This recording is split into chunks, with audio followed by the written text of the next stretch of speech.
Kalau masalah ngomong-ngomong ibadah, Ajajil itu dulunya sebelum dilaknat oleh Allah itu ahli ibadah loh Mas. Iya. Ajajil itu dulu sebelum dilaknat oleh Allah diberikan kesempatan oleh Allah sampai ke mempunyai bahasanya pasukan malaikat tuh. Bismillah wasyukurillah alhamdulillah. Tadi di tayangan yang tadi yang lalu kita ngebahas tentang penyakit medis, karena aneh bukan orang medis jadi aneh juga nggak ngerti. Nah ini sesi keduanya suruh ngebahas tentang penyakit non medis.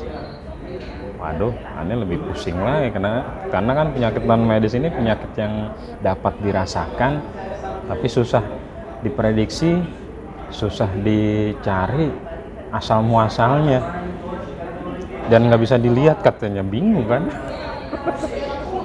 Ya udah aneh nunggu ditanya aja deh. Mudah-mudahan pas lagi ditanya nih sambil dapet apa ya jawabannya gitu. Waktu kapan ya dapat pengalaman ngobrol sama orang gitu. Ada sambil nyari contekan. Aduh. Ya, di sesi kedua ini kita membahas tentang penyakit non medis. Penyakit non medis yaitu penyebabnya apa dan solusi untuk mengobatinya atau mengatasinya seperti apa. Definisi penyakit non medis itu apa sih Bang sebetulnya? Nah, ini dia nih, makanya tadi ada bingung. Ya, penyakit non medis. Nggak tahu ini jawaban dari definisinya non medis atau apa, kurang paham. Jadi kita kembali lagi channel bersama saya ini, channel ngobrol curhat pengalaman gitu ya. Pasti banyak salah lah, banyak kekurangan karena pengalamannya sedikit, tapi yang sedikit itu mudah-mudahan ada artinya, banyak hikmahnya buat kita, daripada kita ngomongin orang jadi marah terus blunder atau malah menimbulkan masalah-masalah. Mendingan kita cerita aja, nggak apa-apa kan, cerita berpendapat kan. Di negaraku Indonesia Raya ini bebas berpendapat, tapi nggak bebas yang berkebablasan, bebas yang apa ya, bertanggung jawab, bersyariah. Ya, kembali ke penyakit non medis. Penyakit non medis kan disebabkan, kayaknya tayangan pernah ada channel yang lalu pernah sedikit ada jawab ya. Jadi aneh tadi ada sedikit inget, tapi sekarang udah inget sih. Nggak tahu ini definisinya penyakit non medis atau medis. Yang pasti penyakit itu yang aneh orang awam baru tahu, penyakit itu ada 3 katanya. Aneh cerita nih, 1, 2, 3, semua pasti asalnya, kita kan ngomong penyakit nih, semua asalnya dari Allah. Maka kita kembalikan ke Allah, memohon kepada Allah untuk diangkat penyakitnya tadi dengan cara Allah. Maka kita juga mencari pengobatan dengan cara yang Allah ridho juga, mencari obat yang dihalalkan oleh Allah. Poin pertama itu.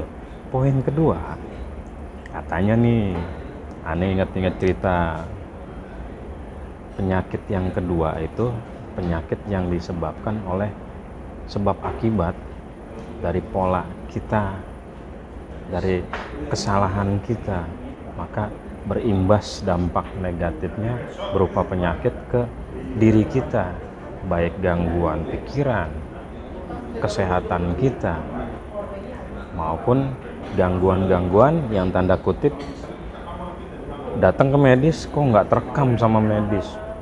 Dokter juga nggak ngerti ini penyakit, ini orang sakit, teriak-teriak dan lain-lain. Ya contoh kayak rasa sakit lah gitu.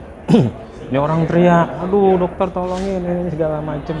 Tapi dokternya juga bingung karena dipakai alat ini segala macem nggak terdeteksi. Jantung bagus, tekanan darah bagus, normal dan lain-lain. Tapi ini orang kok kelojotan gitu kan. Nah, Allah alam, katanya itu non medis.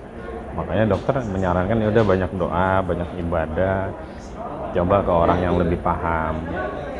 Karena secara rekam medis ini tidak terdeteksi. Itu non medis katanya nih. Gitu. Nah, poin ketiganya, penyakit itu berasal dari sihir, vudu, ain, atau perbuatan iblis laknatullah. Itu bang ceritanya, aneh baru inget. Makanya aneh inget-inget gitu. Gitu. Apalagi bang? Penyakit AIN itu apa sih bang? Pengertiannya, kemudian cara penanganannya seperti apa? Ya, kalau penyakit ain, ntar lu katanya nih, penyakit ain itu kan penyakit yang didatangkan dari makhluk-makhluk yang iblis, lebih ke iblis laknatullah ya gitu. Kalau nggak salah nih, mudah-mudahan benar. Kalau salah mudah-mudahan tolong ada yang mengkoreksi gitu. Karena ini kan lagi cerita, kadang suka lupa, kadang suka benar juga. Jadi mudah-mudahan kalau ada mengkoreksi kan jadi banyak ilmu yang Anda bisa ambil lagi gitu. Nah, penyakit sihir, penyakit ain tadi ya semata-mata karena perbuatan jin tadi. Nah, cara mengatasinya terutama kita memperbaiki ibadah kita, memperbaiki keyakinan kita kepada Allah Subhanahu wa taala, sehingga si iblis laknatullah ini nggak punya kesempatan untuk mengganggu kita, tidak punya kesempatan untuk merasuki kita. Makanya kita awali dengan apapun yang kita kerjakan kan selalu dicontohkan, lalu dianjurkan. Apa yang kita kerjakan kita awali dengan bismillah, ya kan? Kita awali dengan bismillah, dengan doa, kita akhiri dengan alhamdulillah, kita berucap syukur, berdoa, mudah-mudahan apa yang kita kerjakan itu Allah ridho, bermanfaat untuk kita. Kira-kira kayak gitu. Jadi penyakit 3 poin tadi itu memang semuanya kan kembali kepada Allah. Bisa jadi suatu penyakit itu ya memang suatu ujian yang Allah berikan, Allah tempatkan untuk kita agar kita mengingat. Ingat gitu kan. Datanglah kepadaku, kata Allah kan bahasanya gitu. Mintalah kepadaku, jangan kepada selainku, kan gitu. Jadi nggak ada yang kita minta ke siapa sih, gitu kan? Hanya Allah yang mampu. Allah tanpa syarat.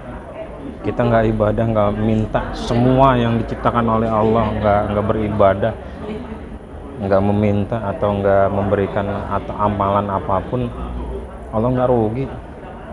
Kita berbuat ibadah, berbuat kebaikan karena kita yang butuh, gitu kan?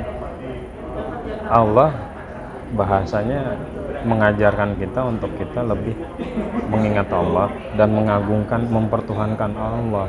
Allah seneng banget tuh. Nggak ada Tuhan selain Allah yang maha besar, maha bijaksana, maha kasih sayang, memberi, maha pemberi. Jadi apapun diberikan oleh Allah Subhanahu wa taala. Maka dari penyakit-penyakit tadi ya kita perbaikilah sebagai momentum kita memperbaikan diri kita, perbaikan ibadah kita, penghambaan kita pada Allah Subhanahu wa taala, sehingga terus mengkoreksi diri kita itu biar hati kita ini nggak beku, biar hati kita ini nggak mati. Itu kan biasanya kan kita kan sering ngomongin orang, kejelekan orang, ini itu segala macem. Kok kita ngomongin orang terus sih, fokusnya ke orang terus sih? Kita fokuslah ke diri kita, kita perbaiki diri kita, sehingga hati kita itu selalu tenang, terjaga kebersihannya. Karena kan di bagian-bagian hati itu banyak bagian sebenarnya. kolbu kita itu, kolb itu ada bagian-bagian seperti juga sebuah bangunan gitu. Ane pernah ikut kajian tuh dulu bang. Di dalam hati itu ternyata ada bagian-bagian kayak sudur gitu kan, kolbu, terus naf kayak gitu-gitu, itu bagian-bagiannya. Jadi digambarkan waktu itu seperti bangunan gitu kan. Bangunan itu kan ada halaman, terus ada ada pagar. Pagar itu kan fungsinya itu kan untuk seperti benteng gitu kan, yang kokoh, yang indah gitu kan.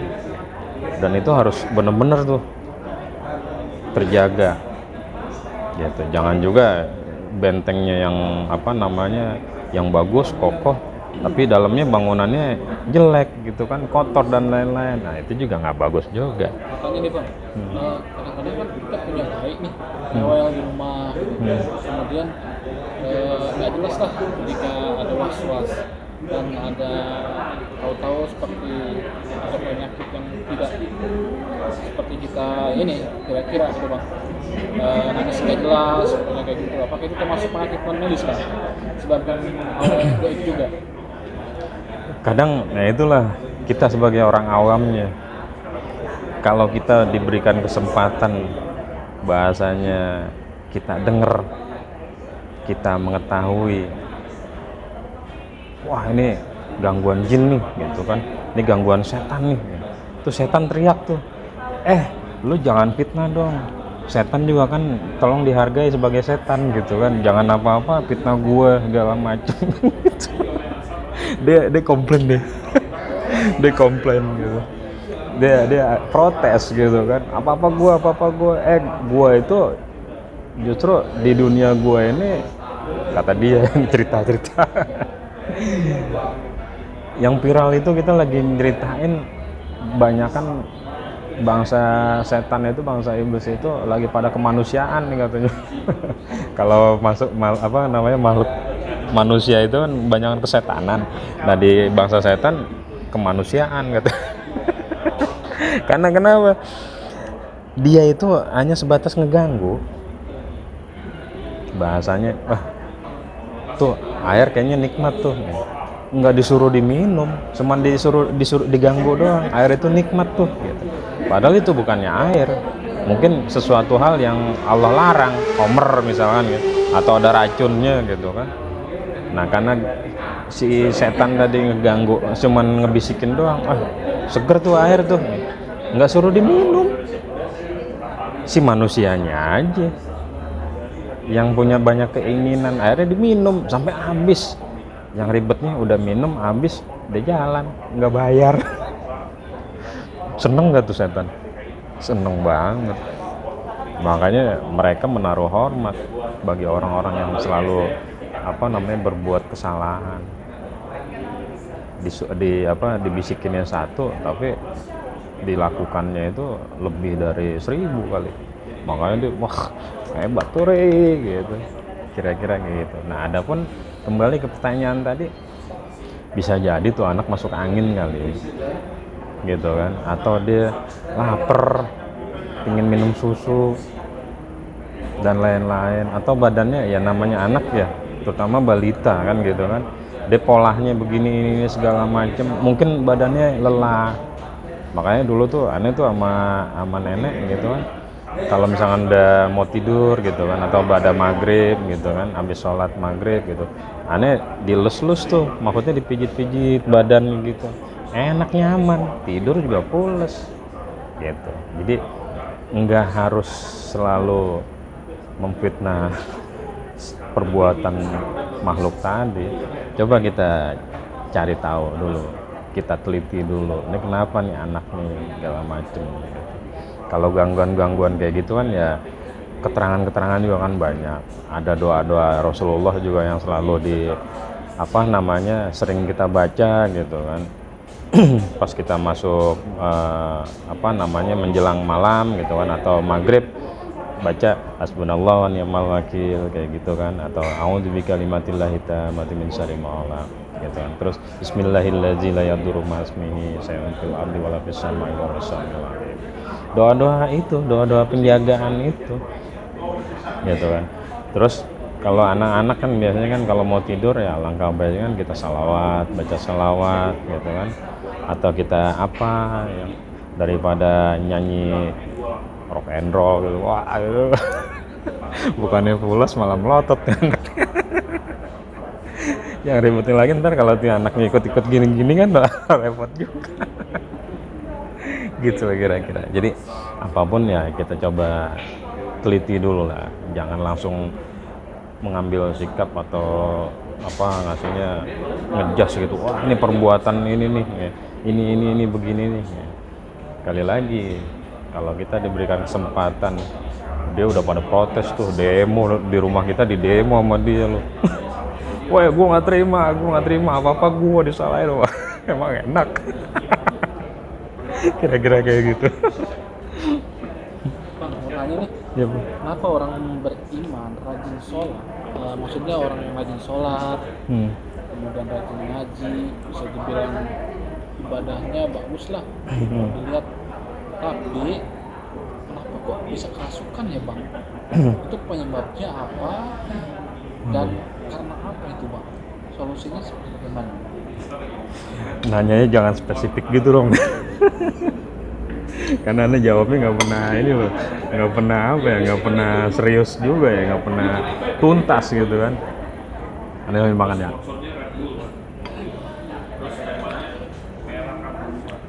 Ya bisa jadi kan yang kita mungkin maaf aneh gitu kan. Anda juga sempat bertanya kayak gitu. Kok banyak orang-orang yang kayak gimana ya, mulutnya kurang dijaga, akhlaknya kurang dijaga, tapi kok ya maaf misalkan yang koruptor gitu kan, banyak yang apa namanya pangkatnya yang wah tinggi-tinggi lah dan lain-lain, tapi korupsi, maling. Nah ini nih gitu kan. Nah kembali ke pertanyaan tadi, bisa jadi ibadahnya itu nggak lillah, terus nggak coba berusaha mengkoreksi bacaannya, hukum bacanya, makhrajnya, tajwidnya gitu kan. Akhirnya itu hanya sebatas kebiasaan rutinitas aja. Kalau masalah ngomong-ngomong ibadah, Ajajil itu dulunya sebelum dilaknat oleh Allah itu ahli ibadah loh bang. Iya. Ajajil itu dulu sebelum dilaknat oleh Allah diberikan kesempatan oleh Allah sampai ke mempunyai apa bahasanya pasukan malaikat loh. Dia dari bangsa jin tuh, karena moyangnya itu jin. Si Ajajil itu adalah jin junior lah bahasanya kan gitu kan, karena dia diberikan oleh Allah itu suatu kelebihan, berzikir terus dijalanin, akhirnya tingkatan keilmuan kemampuan itu sakti lah bahasanya gitu. Makanya Anda sempat merenung juga tuh gitu kan, sama saudara-saudara yang ada di Kulon sana kan, tek naon sih ya, tek bisa naon sih ya, bahasanya gitu kan. Wah saya belajar tuh jikiran ini segala macem, sampai dikeprek segala macem, sampai dibelepotin sama inian apa cengek apa namanya cabe gitu kan. Pas melotot pedes gitu kan, bayang-bayang ngeliat sesuatu itu segala macem. Wah cerita dulu gitu kan. Nah akhirnya kembali ke niat sih, kita kembali ke niat. Ibadah yang kita jalankan itu semata-mata karena Allah enggak gitu kan. Bisa jadi niatnya itu hanya semata-mata hanya menjalankan rutinitas, ngugurin ngugurin kewajiban gitu kan. Nah, coba kita lebih introspeksi lagi, kita pelajari lagi, jangan-jangan nih makhrajnya, tajwidnya ada yang salah. Terus niat kita juga pingin ini nih, akhirnya baca terus aja ya, akhirnya hikmahnya kembali lagi si Ajajil sebelum dilaknat oleh Allah ahli ibadah, kalah kita sampai puluhan ribu tahun, maka diangkat, dibebaskan untuk kesana kemari ke alam apa berikutnya, ke alam mana segala macam, karena ibadahnya tadi, penghambaannya ke Allah tadi. Kesalahannya dia cuma satu tadi, sombong. Itu aja deh. Cara Jadi mengatasinya gimana Bang untuk penyakit non medis? ya tadi udah sedikit aneh sampein sih Oh udah ya. gitu. Jadi poinnya kita kembali lagi ke Allah, kita berintrospeksi ke diri kita. Mudah-mudahan penyakit non medis itu kan ya, yang aneh orang awam itu lebih ke non medis itu kan penyakit gangguan, sihir, ain gitu kan, perbuatan iblis gitu kan. Ya akhirnya kita lebih ke ibadah kita lebih lillahi ta'ala, lebih sesuai dengan aturannya, berzikir sesuai dengan aturannya, sholat, ibadah-ibadah yang lain sesuai dengan yang disyariatkan, sesuai dengan aturannya. Karena kalau enggak sesuai dengan aturannya, kita nggak mencari tahu, takutnya nanti amalan-amalan, jikiran-jikiran kita baca itu ya ujung-ujungnya akhirnya mengagungkan bukan selain Allah. Ini yang repotnya. Orang yang ahli zikir, orang yang ini sakti dan lain-lain, tapi kesaktiannya itu dari mana? Ribet makanya. Jadi kita selalu terkecoh. Poinnya ya kita perdalam keislaman kita sesuai dengan aturan-aturannya.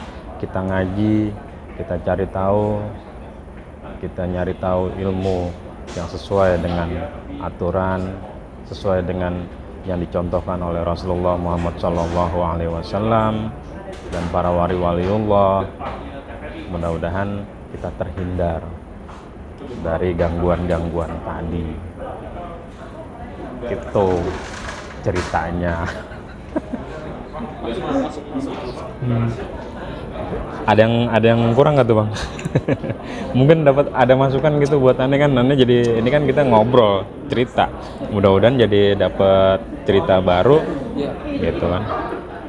Saya pernah mendengar Bang, penyakit itu terdiri dari 3 spesifik, yaitu pertama penyakit fisik, kedua penyakit psikis, dan ketiga penyakit psikis.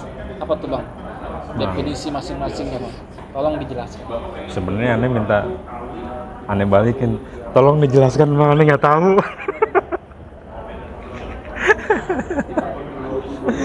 Tapi ya Ane langsung ingatnya gini, kalau ditanya ya sejawab-jawabnya aja. Yang penting kita nggak menyinggung perasaan orang, tidak menyalahi aturan, dan mudah-mudahan kita minta aja Bismillah, mudah-mudahan Allah memberikan petunjuk, pencerahan, tuntunan sehingga kita paham, mendapatkan hikmah, kira-kira kayak gitu.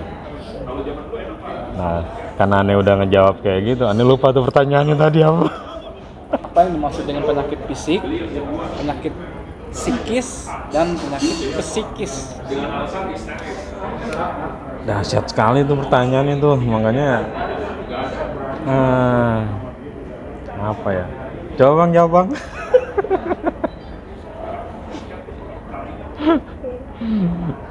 Ane minta contekan. Apa tuh? Ya ini kan jadi pencerahan buat Ane Bang. Jadi nanti suatu ketika Ane jalan silaturahmi, ada yang Tadi sih udah jelasin fisik ya, fisik berarti penyakit fisik itu penyakit kayak macam luka yang ada di dalam johir badan kita. yang terlihat ya.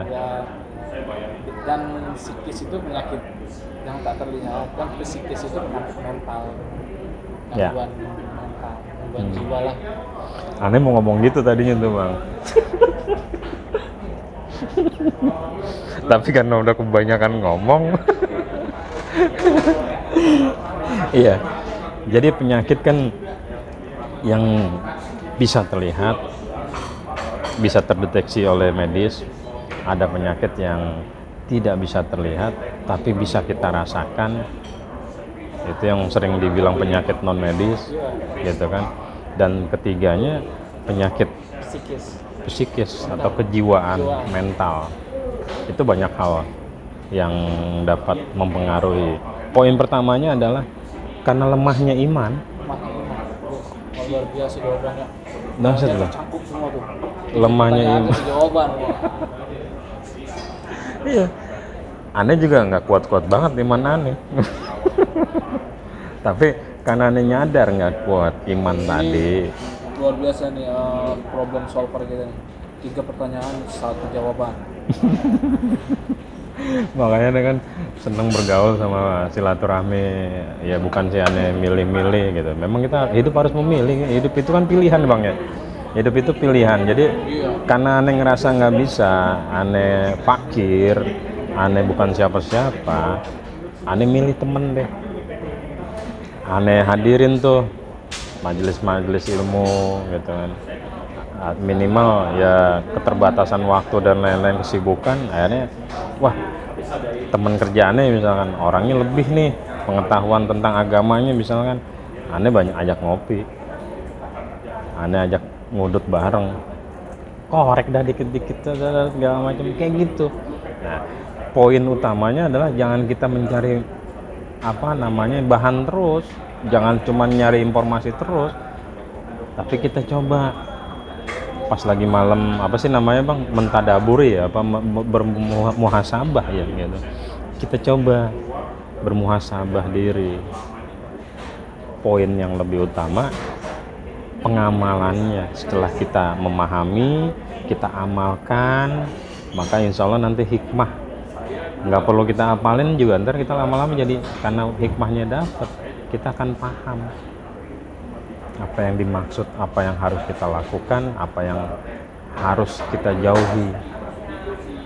Jadi pilih-pilih temen, pilih-pilih pergaulan itu maksudnya kayak gitu. Kita ngerasa nih diri kita nih banyak kekurangan, kita cari temen yang punya banyak kelebihan. Tanda kutip, jangan selalu nyari orang kaya. Kenapa, Bang? Ya orang sibuk biasanya. Oh, iya. Jadi orang kayak kita aja nih santai-santai gitu kan, karena ya biarin lah, orang kan selalu berpandangan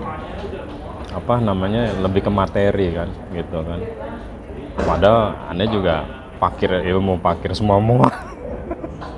Apa sih bedanya orang ada dan orang berada, Bang?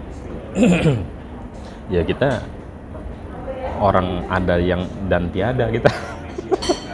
Kita ini orang ada dan tiada. Hanya Allah yang ada.